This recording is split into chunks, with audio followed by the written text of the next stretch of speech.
Okay, so the one thing that we heard about the movement of Russian troops into eastern Ukraine in February of 2022 was it was unprovoked. Here's a selection of what we know about that. The Russian military has begun a brutal assault on the people of Ukraine. Without provocation, without justification, without necessity, this is a premeditated attack. Russia's unprovoked and cruel invasion has galvanized countries from around the world. Russia's unprovoked and unjustified attack on Ukraine. Russia conducted an unprovoked war of aggression against Ukraine. This unprovoked Russian war of aggression has got to be met with strength. Vladimir Putin decided, unprovoked, to start this war. So, was it unprovoked? Well, we did hear that a lot of times. Yes, we did. I actually asked a research assistant of mine to count how many times we heard that in the New York Times in that first year from February 2022 to February 2023 in their opinion columns. It was 26 times unprovoked. Of course, things aren't unprovoked. It's almost a brand name, the unprovoked invasion. It's the lazy person's dodge for actually trying to think through what's going on. Yes. And it's very dangerous because it's wrong. It gets the whole story completely wrong. And it misunderstands the trap that we set for ourselves as the United States to push Ukraine deeper and deeper and deeper into this hopeless mess that they're in right now. So in what sense was it provoked? Like, what started this?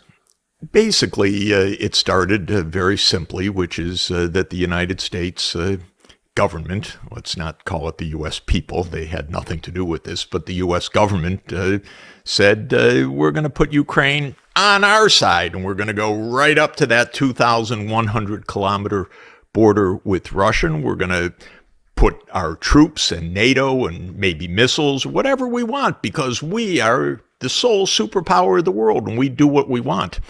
And it goes back, actually, a long way. It goes back 170 years. The Brits had this idea first, surround Russia in the Black Sea region, and Russia's not a great power anymore. And that was Lord Palmerston's idea in the Crimean War, 1853 to 1856.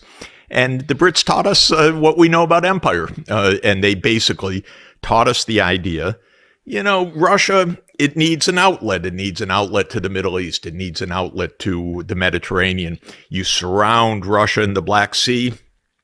You have rendered Russia a second or third rate country.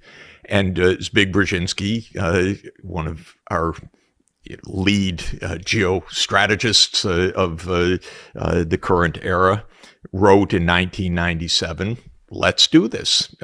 Let's make sure that we basically surround Russia in the Black Sea region. They got this idea that we'll expand NATO so that every country in the Black Sea around Russia is a NATO country. Right now, back then, Turkey was a NATO country.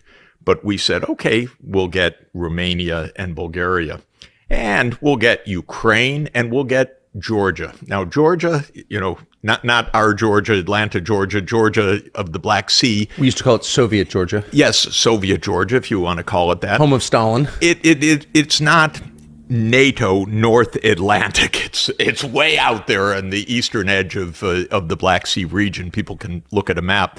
But we said, yeah, we'll make Georgia part of NATO too.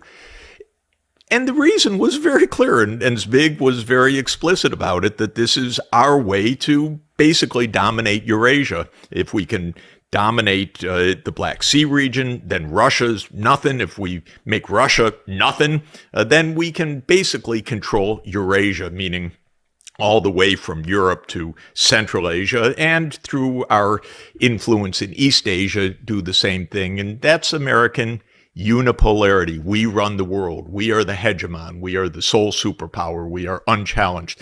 So that's the idea.